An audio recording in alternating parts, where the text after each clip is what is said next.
Hello, and welcome to Sobercast, where we provide AA speaker meetings and workshops in podcast format. We're an ad-free podcast, and if you enjoy listening, please help us be self-supporting by visiting Sobercast.com, look for the donate link, and drop $1 or $2 into our virtual basket. We hope you enjoy the podcast. Have a great day. Thank you very much. My name is Norm, and I'm an alcoholic from Monrovia. And I'm extremely happy to have the opportunity to be here, and I want to thank Bruce and Henry and the entire committee for the opportunity to be here tonight and to participate, the opportunity to see some old friends and to reunite myself with some old friends and to meet some new people here. To have the opportunity to say welcome to all of the new people that are out there tonight for your first, second, or third meeting in Alcoholics Anonymous. And if you will tonight, why, try to keep an open mind, and what you can use, why, take it with you, and if you can't use it, why, be good enough to kick it out of the chair and leave it here. And you've got to remember that anything I might try and say here tonight are going to be things that I personally believe in. It's going to be what the program of Alcoholics Anonymous means to me. It's going to be some things that I've used to stay sober over a period of time. That I'm not by any stretch of the imagination an authority, a consultant, or a counselor on the program Alcoholics Anonymous. I'm an example, good or bad, that AA works. That it has been necessary for me to take a drink, steal anything, or go to jail now for over 28 years. I'm sure that...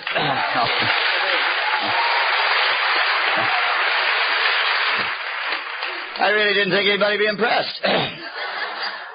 I am, obviously. I never brought it up.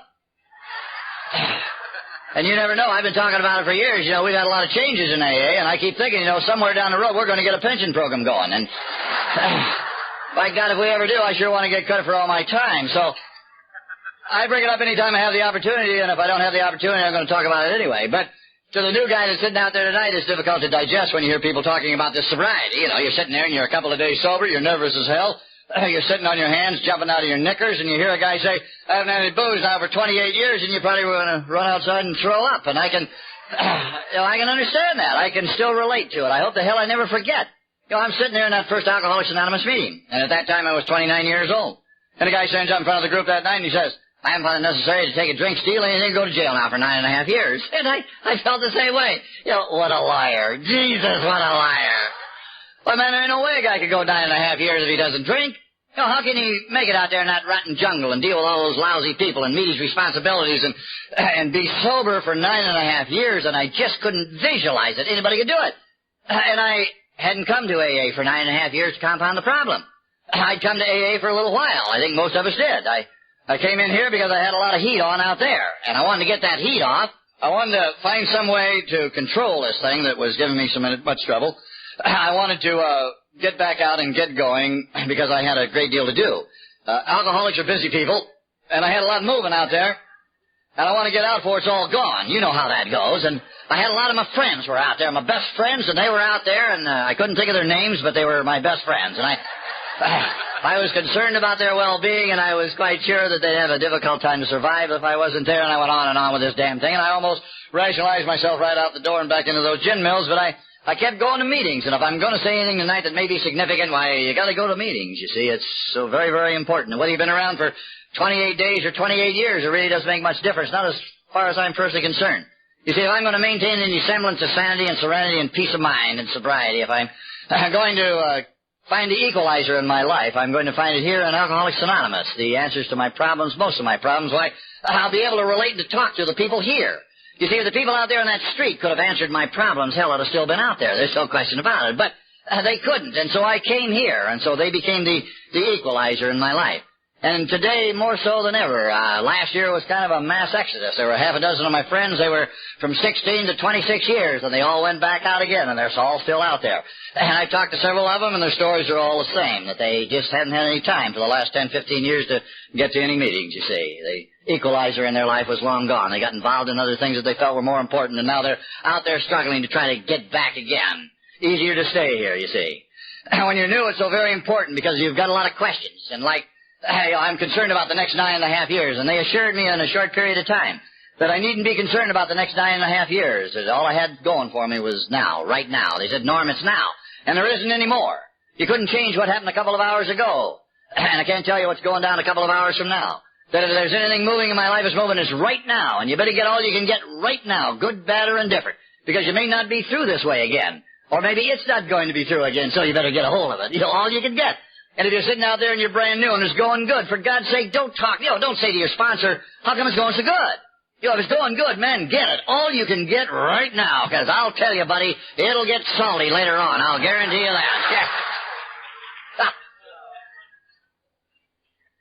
And by golly, I come to find out that if I just kind of take care of it right now, the day will take care of itself, and I've been moving that way now for over 28 years.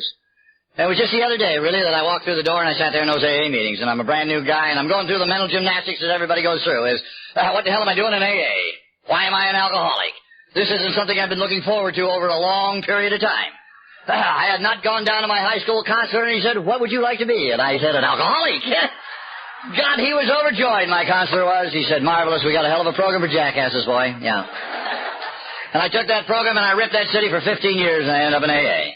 As a matter of fact, I was not even an alcoholic the day before I came to the program. None of us were we? We were all heavy drinkers. Victim of unusual circumstances and rotten drivers. But man, I ain't no alcoholic, And so I'm sitting there wondering, why is it? All of a sudden, here I am, and I am an alcoholic. I'm an alcoholic probably by virtue of my family. My family are all heavy drinkers. They did a lot of boozing out there, but I was the only alcoholic in the whole rotten family, and that bothered me a lot. You see, I thought, why have I been given the cross to carry when I'm the best they produced? And there was never any question about that, because I talked to myself about that several times, and the answer always came out, you are the greatest guy you know. Yes, well, why are you an alcoholic and nobody in your family's alcoholic? And I couldn't solve that problem. And my people were fine people. Don't get me wrong, and I loved them and they loved me. My people are Irish-Italian.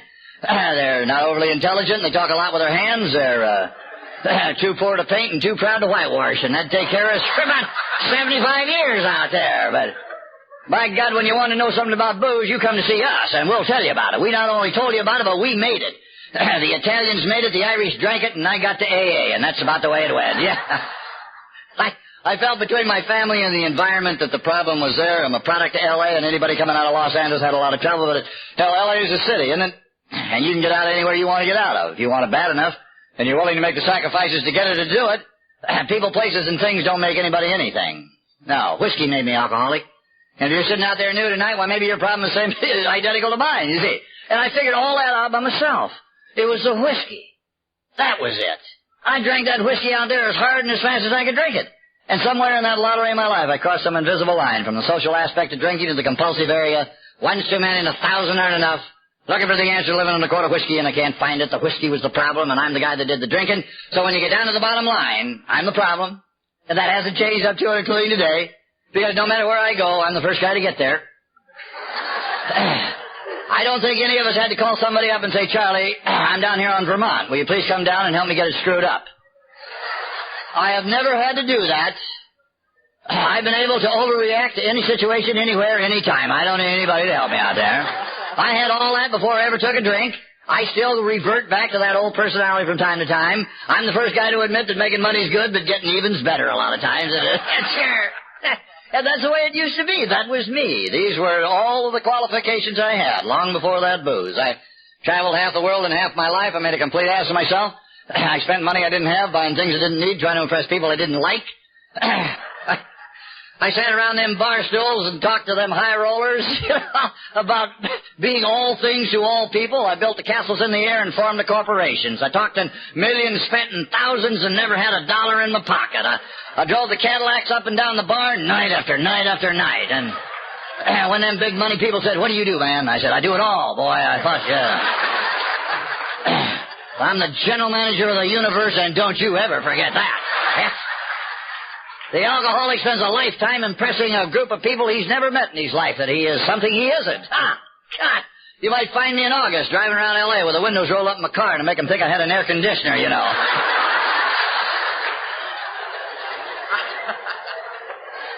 And the beauty of it is, when I came into the program, I found out that I didn't have to operate, I didn't have to live that way any longer. When I got to AA, well, the people said to me straight out, Sonny, don't impress us here. We have been impressed by experts in the business. Because everybody in AA is an expert. And the beauty of that statement is you needn't take my word for it. All you got to do is just kind of talk to the guy next to you. About anything, I don't care what it is. He's going to comment on it. If he doesn't know what you're talking about, he'll probably say, that's true, yeah. So you discover you're around a lot of experts, and no matter where you've been, there's guys got here before you did. I remember one night I was telling this guy I thought he'd be impressed. It was new, and I said, "Son, I've been in jail about 25 times." He says, "The hell you have, son. I did that in a year." So you learn real early, just lay it all down and grab the package that's available to you here and be yourself. I don't have to compete with anybody today. I don't have to compete with you. Or you with I. All I got to be today is to be sober and be a little bit better than what I was yesterday. And that's enough. And if you're new here this evening, you might give it a little thought, and you just might grab that package, and you might take it out with me tomorrow on that city street, and you might spend a day just being sober, being yourself, and being a little bit better than what you were yesterday. And I can tell you without any reservation whatsoever, it's the best deal I ever had in my life. And I'm a guy that looked half the world out there trying to find the best deal. And I didn't find it. Not until I got here and was surrounded and introduced and subjected to a marvelous group of people that chose to call themselves Alcoholics Anonymous. This evening to tell you just briefly about what I was like. I've told you a great deal. I got a bad attitude, and by virtue of my bad attitude, I got a rotten attitude, as a matter of fact. And because of my rotten attitude, I had a lot of rotten trouble out there. My rotten trouble started in 1939. I wasn't drinking in 39, I was stealing. I was too young to drink. I'm a thief by trade, I'm an alcoholic by absorption. I was the vice president, general manager of all the outside operations of the Midnight Auto Supply in the San Gabriel Valley. I was in the car business. I could sum it all up by saying if it was too big to carry, I laid down beside it and claimed it, and that was the way it went. I became one of the greatest and finest car thieves that ever came out of the valley, but it was illegal. I was arrested. I went to jail, and that was the end of that vocation. After I got out of the can, I started, I suppose, looking for something that was going to get me, all moving, that fantasy land, and that booze walked in. The first time I was drunk in my life was in 1941. It was Easter week in Los Angeles.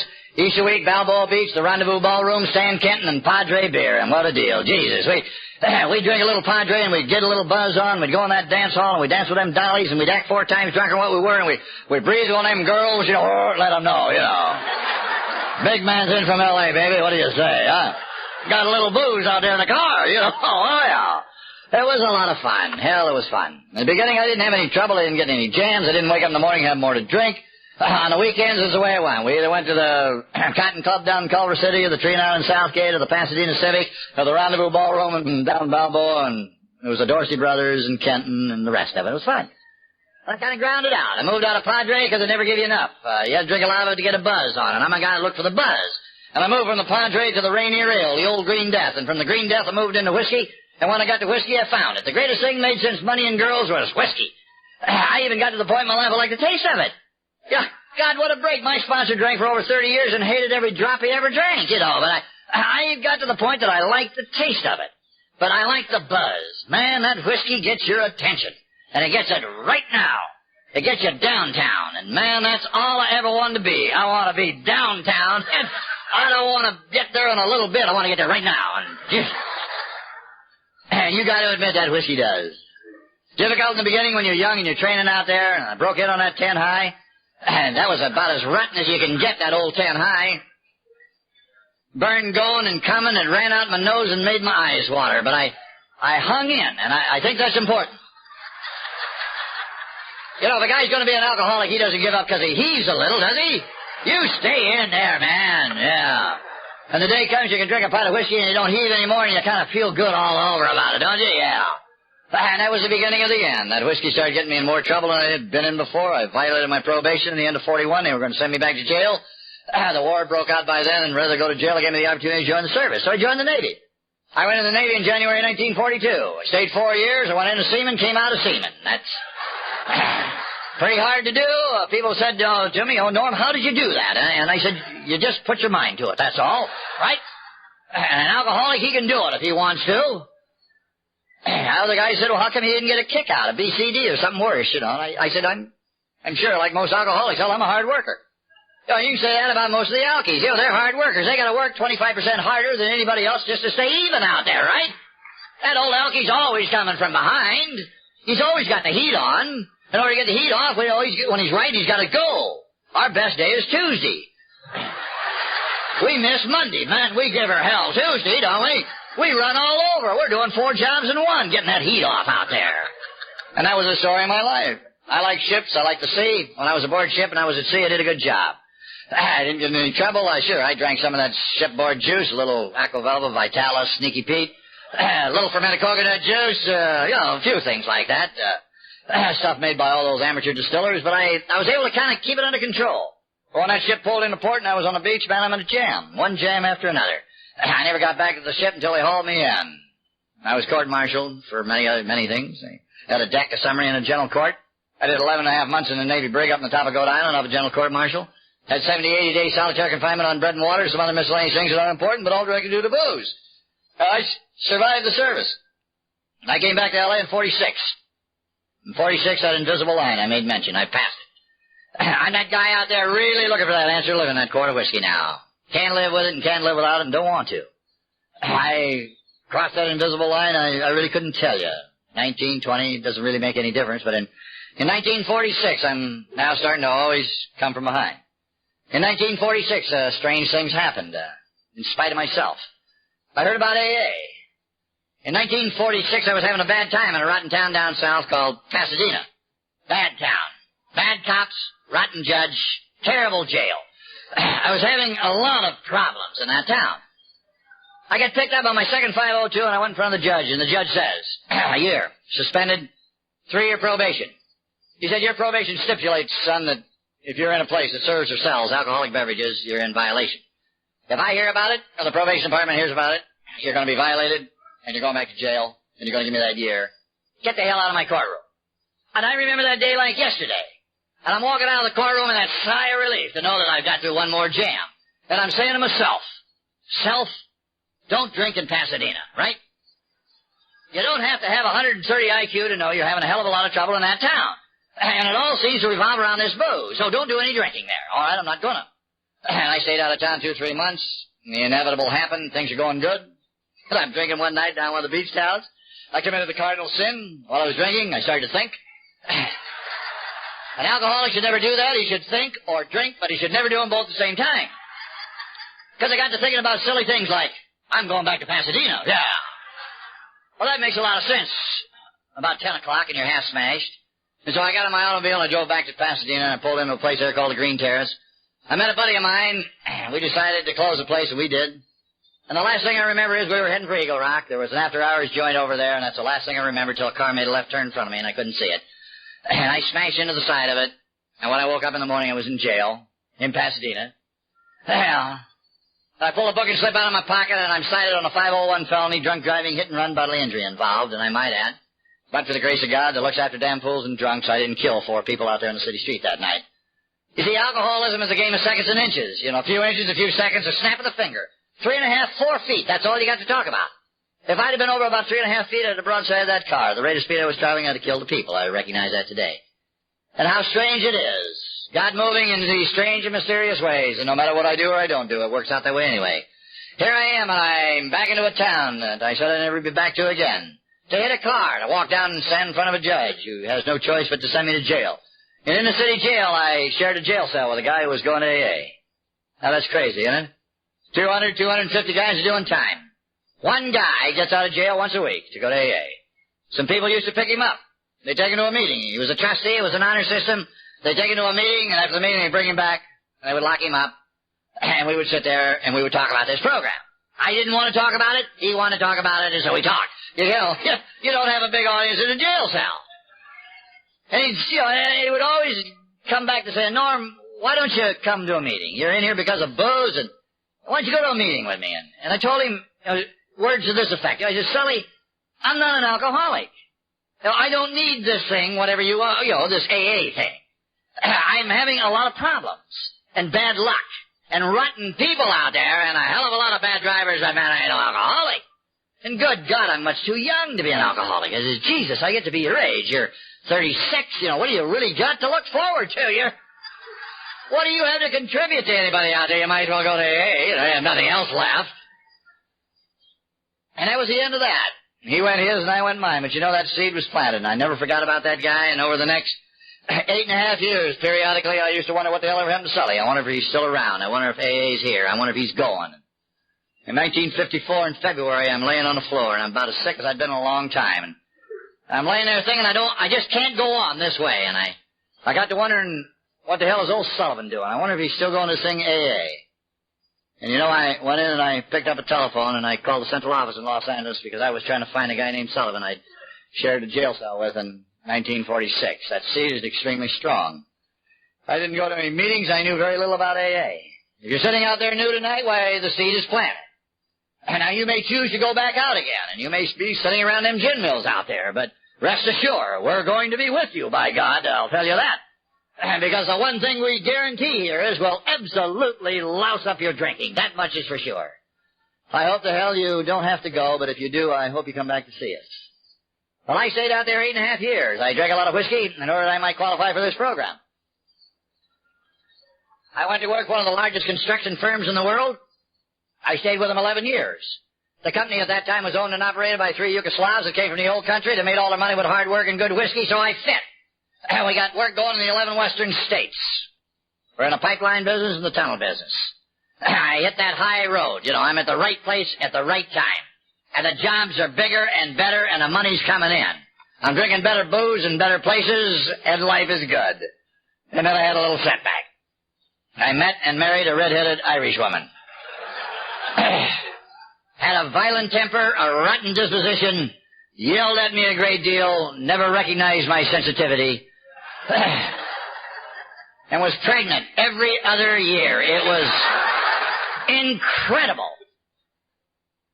I know my bar associates had told me, Norm, don't ever marry a woman who ain't got a job. You're in deep trouble. Make sure she's working. You've now doubled your income. About midnight, that makes a lot of sense. I've been running with old Red. We've been going around together, and we decided one night we'd turn the trick. We got married. She had a hell of a job. Things couldn't have been better. A couple of months later, I walk in the house. The impossible scene. She says, Norm, I've been to the doctor. I'm pregnant.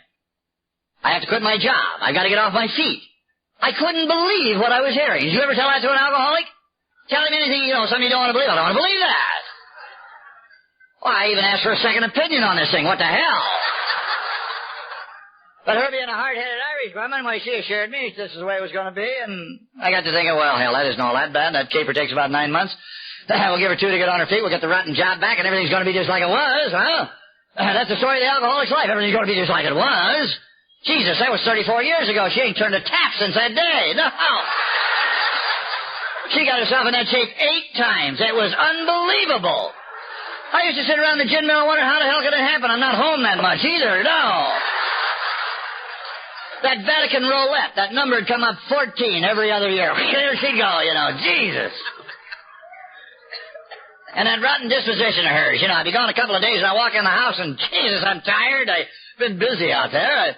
And I'm sick and a little drunky and I'd like to be greeted with a little love, affection, and understanding. No, not around that house. Hell, you walk through the door and from 10 feet she's yelling, you're drunk again, you're drunk again. I used to stand there dumbfounded and wonder, how the hell does she know?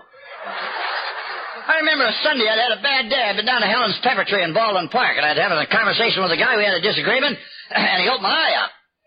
And I got dried blood all down the side of my face, my shirt's torn, and I got one shoe on. And I was trying to figure out how the hell she knew I'd been drinking. I had that marvelous story I was going to let her in on. She never get the opportunity. You're drunk again. And what conversations? I'd say, who, me? Like 30 guys are with you, Yeah, she'd say, yeah, you. And then I'd get her with that big one. I'd say, baby, do you know who you're talking to?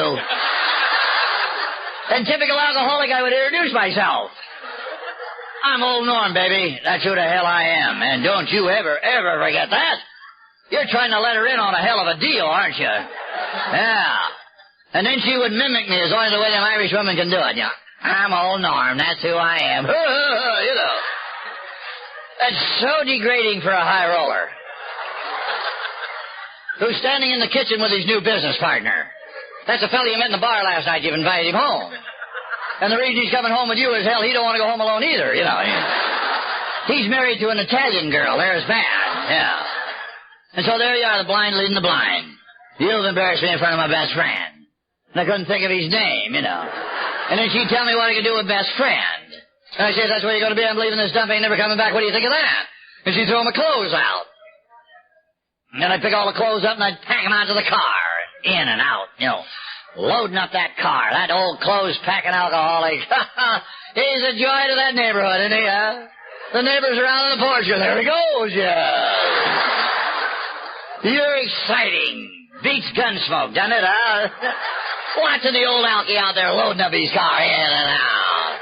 honking his horn, driving off down the street, into the sunset, never to return, to wake up a couple of days later in the front seat of your car, because that's where you're sleeping, with your head screwed up under the armrest and the door handle in your ear, right?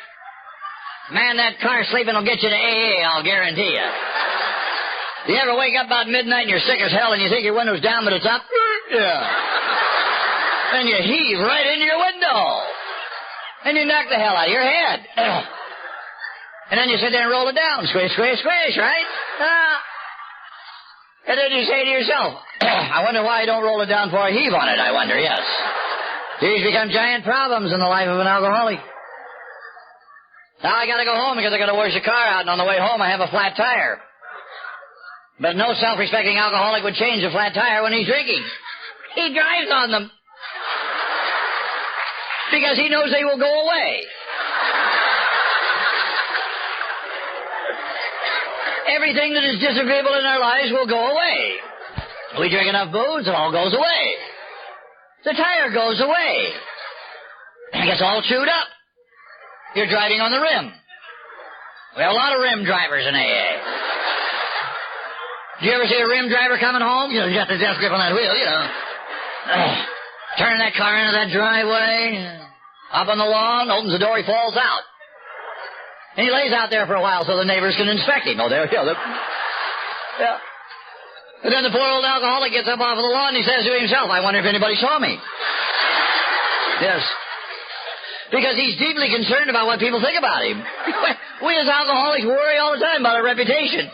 We don't do anything about it, we just worry about it. Isn't that the way it is? Well, I did all my boozing out there in the gin mills. I like the dark lights and the rotten music. I like the intellectual giants. I like sitting there at midnight, about midnight looking in that mirror. And you gotta get that Maybelline look. Kind of wide-eyed there, you know. You devil, there you are. It's incredible how good looking you get, isn't it? Sitting there wondering why all the dollies aren't there, you. Good looking, well-built, intellectual and wealthy. You got a $30 smiling Frankie Gordon suit on. 50 cents worth of chilies all down the front of you there. Smell bad and you can't talk. You go to the men's room and it's a pay toilet and you haven't got the money to get in. You got to slide under the door, huh? I bet there's some door sliders here tonight, sure. You slide in and you slide out. Because you're so drunk you don't know. Once you get in, all you got to do is just turn the handle and walk out. But not the alcoholic. If he slides in, damn it, he'll slide out. Now, we'll show him.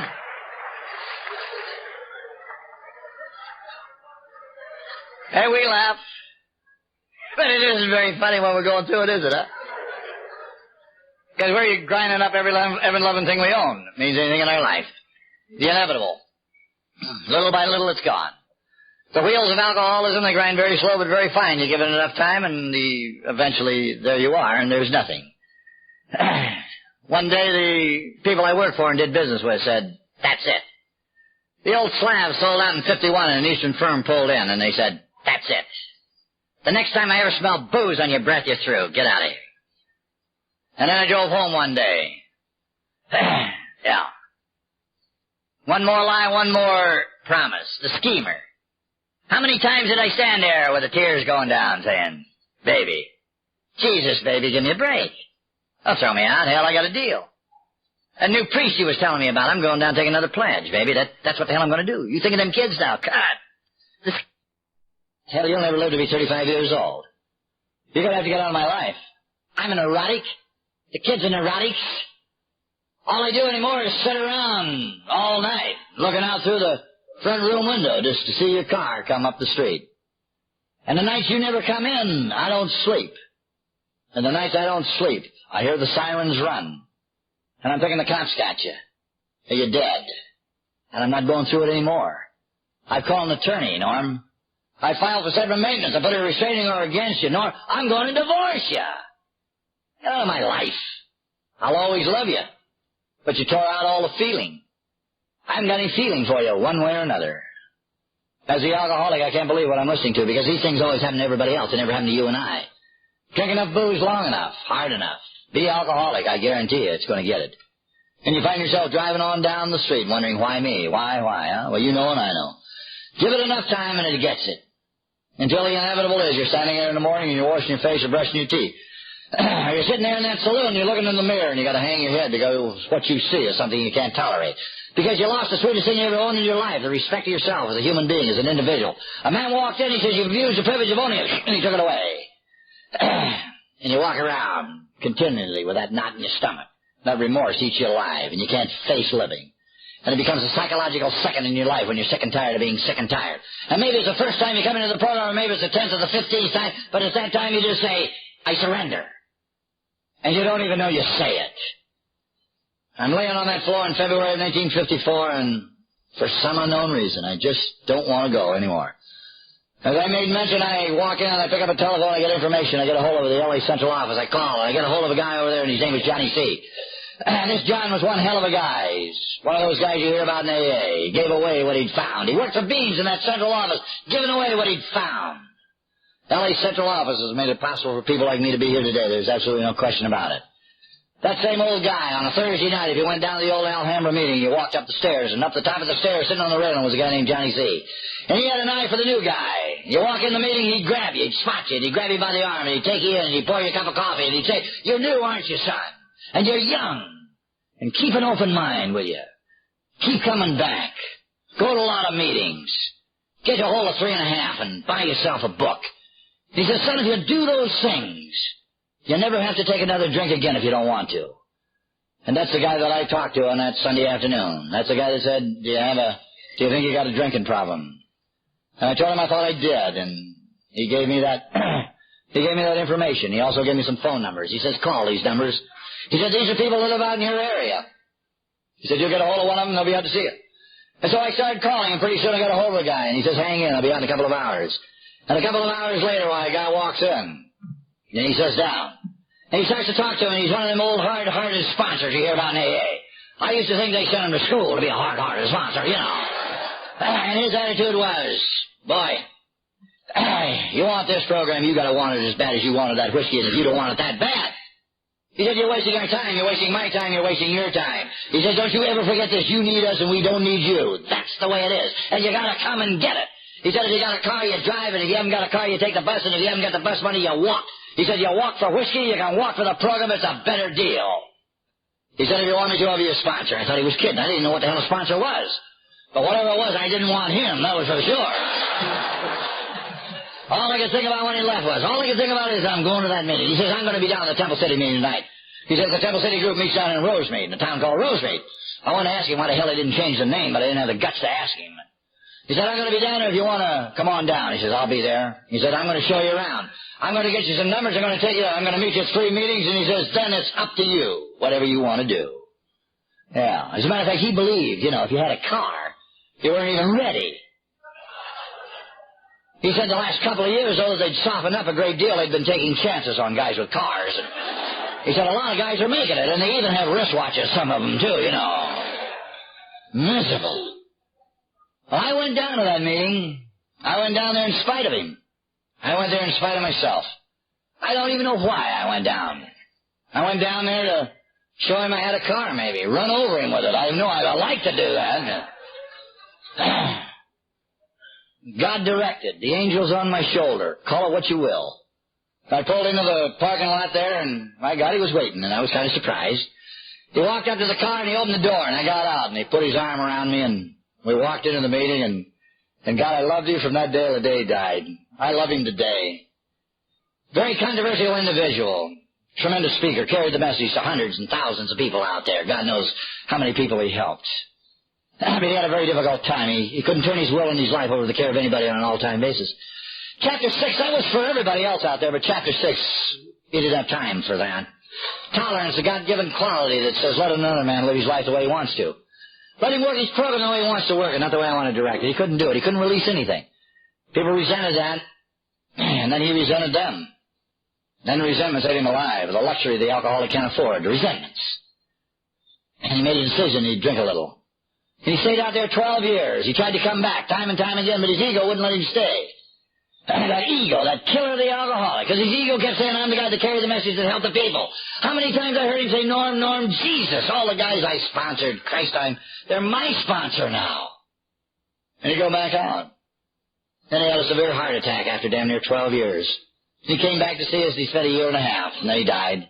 And I love him, because he's the guy that took the time to come to see me. He's the guy that took the time to meet me down there on that Sunday evening and bring me in, pour me a cup of coffee, and introduce me around. 70, 80 of the finest drunks ever came out of the San Gabriel Valley, I'll tell you that. An extremely wealthy group in those days. My God, we had so much money in the group in those days, we had donuts before and after the meeting. Can you believe that?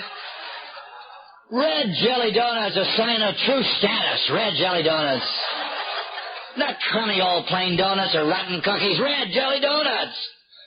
They're extremely good eating. Good for new people. My God, you see a new guy coming through the door and he's all green and hung out. And the red jelly donut committee would slide up on him there. Nice to have you here. You're new, aren't you? Would you like a donut? Oh, Jesus, no. Did you ever look at a red jelly donut when you got a hangover? God, it'll make your teeth itch, I'll guarantee you. And then the meeting began. A man stood up there in front of the group. And he told what he was like, what happened, what he was trying to be like now. The old L.A. Central Avenue group put the whole meeting on. In those days, once a month, some outside group would come in and they put the whole meeting on. That night it was the L.A. Central Avenue group. The only two speakers that I remembered their names, they were the short speakers. One of them was a fellow named Tokay. Another name, the gal, her name was Willa Mae. She was a domestic for one of the movie people in Hollywood, and she'd found the program through him. He had never made the program, but she had. And then the major speaker was that guy that stood up there and said, I haven't found it necessary to take a drink stealing or go to jail for 9.5 years. And I couldn't believe what I was looking at. 9.5 years. And he talked about how people knocked the hell out of him and how he went to jail. He'd been in over 80 jails. He drank some stuff called Jamaica ginger, and he gave him the Jake leg, and they crippled him up so bad and put him in a hospital for a couple of months. And everybody was hysterical because the bugger can't walk. And your sponsor sitting there going, did you hear? He can't walk. You God, what the hell's so funny about it, Jake leg? I don't even know what he's talking about. I'm sitting there thinking, what the hell am I doing here? I'm underqualified. What kind of a story have I got, for God's sake? I've been in 25 rotten jails at the outside. I drank a little Vitalis and that sneaky Pete. It ain't nothing compared to that guy. And I'm too young. And then he hits you with a big one. Doesn't make any difference. Doesn't make any difference what you drank or where you drank it or how much you consumed or how old you are. It's what it's doing to you. He said if it's tearing up any part of your life, you don't have to go any farther. And as I sat there that night, the one thing I knew, Pastor, shadow of a doubt, that it tore the hell out of my life. I'm not so sure I want to quit drinking. No. But I'll tell you one thing for sure. I'm tired of hurting myself. And I looked at that guy that night and I knew that I didn't have to ever hurt myself again if I didn't want to. Because he hadn't. And he is AA. And he is 9.5 years. And he is an example. And that's what AA is, a program of example. What he is speaks so loud I cannot hear a word he says. Stood a street man out of L.A., 125th and Figueroa maybe. Stands there that night and he's clean and he's sharp and his eyes are clear and he's dressed good and he's got on a set of threads probably cost him $100. And I'm thinking, boy, if he didn't get anything else out of AA, what a set of drapes he got. Isn't that all right? I just might hang around. They might have another issue going through here. Who knows? And I am really impressed with what I see. And he says, I can do it.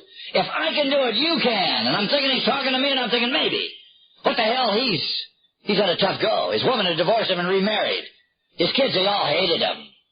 Yeah. But one day he bought the whole package of this program. And his kids came down to see him one day because he had a change of attitude. And they learned to like him, to respect him, and then they loved him. And then if you wanted to that night and you look around, and I didn't, but when I look around, I see the big tough guy sitting there, the 200-pound, 6-foot hay shakers out of South El Monte, Garvey Acres, Wilmar, sitting there and the tears are streaming down their face. And they don't care. They just let them roll. With dignity they cry for the joy of it. And the story was told that they would laugh because they were miserable and they cried because they were happy, and they called it Alcoholics Anonymous. And you may sit there tonight and say that's oversimplification, and it may be. That's the only program I got. You see, I found through the laughter of the program I could clear out the wreckage of my past. Through the laughter of the program I discovered a way that I could clear out any wreckage of the future would you walk down to see me? I hope you don't. But would you? Give me the strength to laugh a little. And through the laughter, I found a way to take 1,000 pounds of guilt off my back, and I laid it down. And through the laughter, I was able to walk out and be among them. I made a transition, and I quit taking. And I started to give a little. And taking, you see, is by nature. That's me. I'm a taker of things and a user of people. I'm a loser. All takers are losers. You're looking at one here. I had absolutely nothing in my life until I learned to have something, you must give something.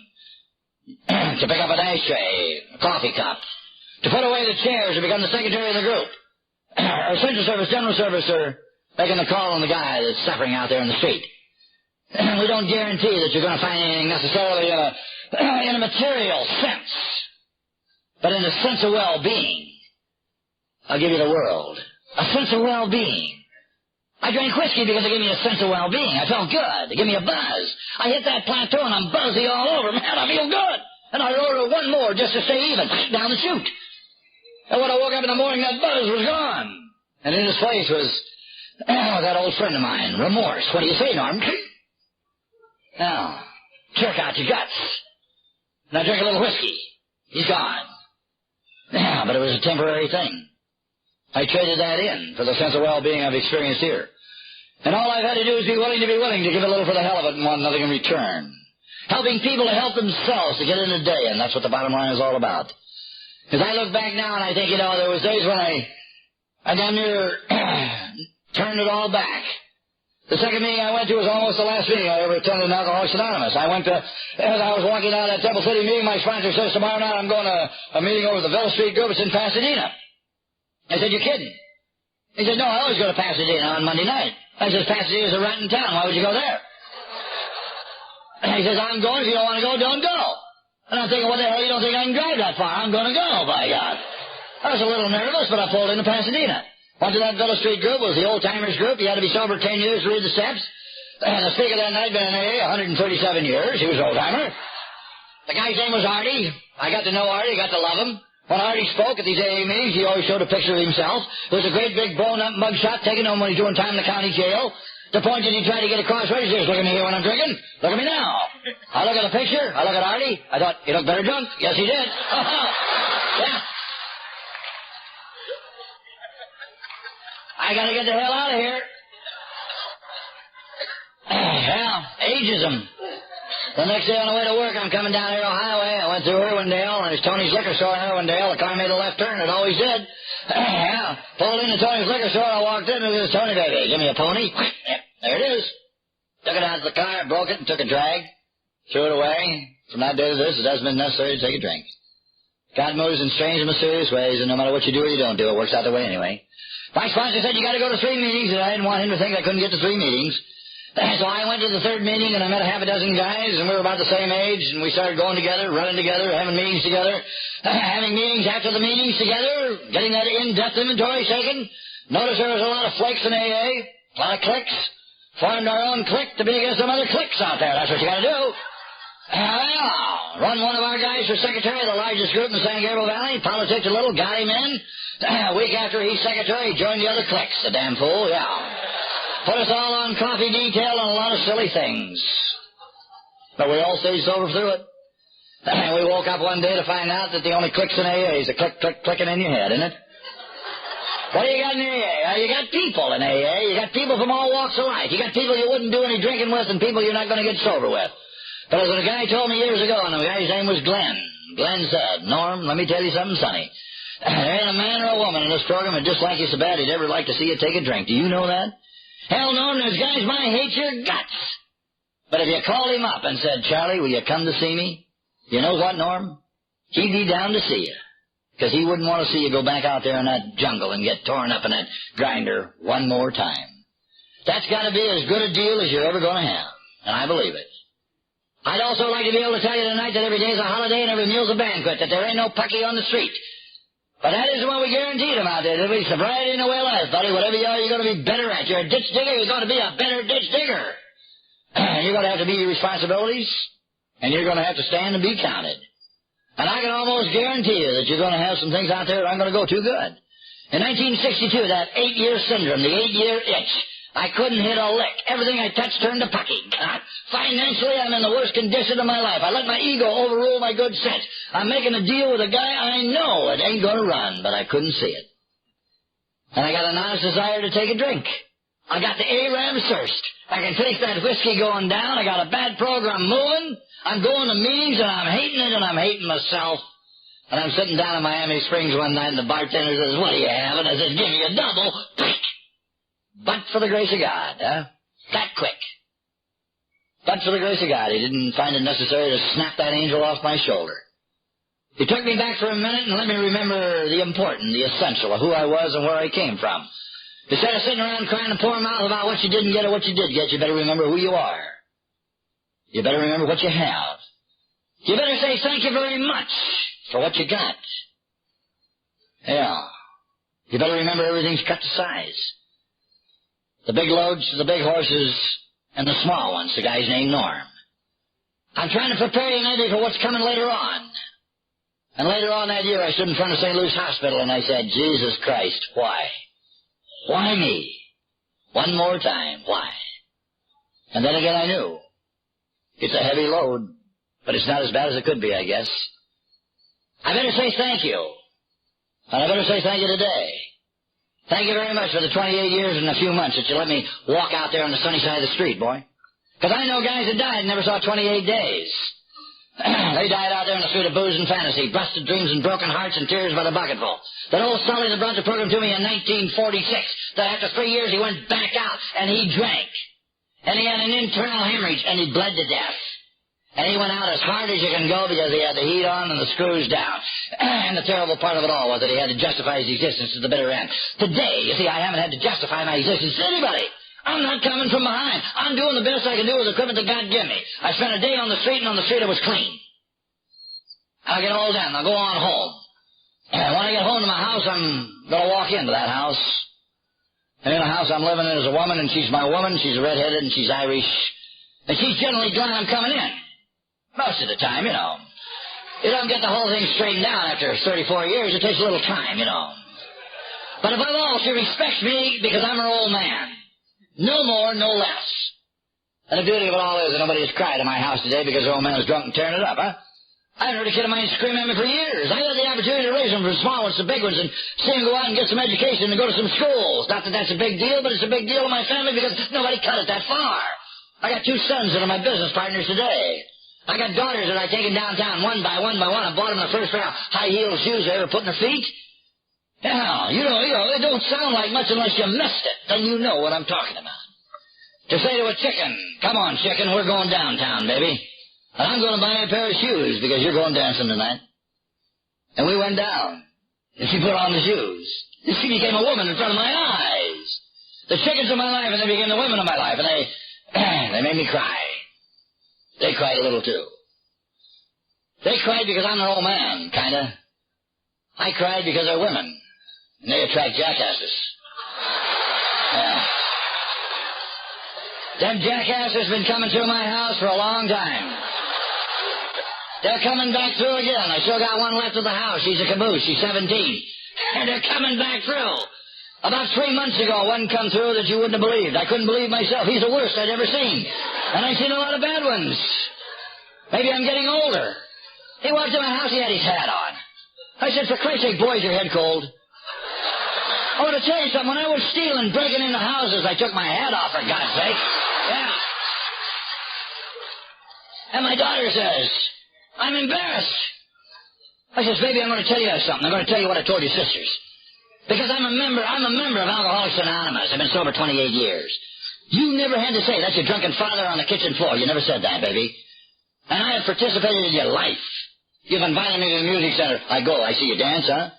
To your jazz concerts, and I see you. To your football games, and I get splinters in my butt. And I have been a participant in the things that you want to do, that you enjoy. Which gives me the privilege to say, I don't like that flaky bastard right there. Yes. And we disagree without being totally disagreeable, huh? And the beauty of it is, though, that I've walked the older ones down the aisle, and I've given them away, and I've married them, and I've cried every foot of the way. My son-in-law house, I got a good deal. They're all working and taking baths. I got once a driller in the oil business. I got another's a dentist. I'm going to have teeth and gas any way you want to cut it, right? I got 5 granddaughters. I got a grandson. They come to my house. They take the knobs off my TV. They put peanut butter in my slippers. They make me cry all the time. As I look at them, I think about people that never saw grandkids do nothing. I'm overpaid. And, buddy, if you're sitting out there new tonight, I'd like to tell you how overpaid I am, but I couldn't find the proper words. How the hell do you tell anybody every loving thing you are? Is it because of Alcoholics Anonymous?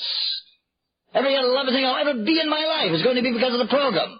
I can only tell you, friend, it's been a long walk from Lincoln Heights to the L.A. County Jail and the point that I stand today. And but for the grace of God, Alcoholics Anonymous and friends like you, I could have missed it all. Thanks a million. God bless you.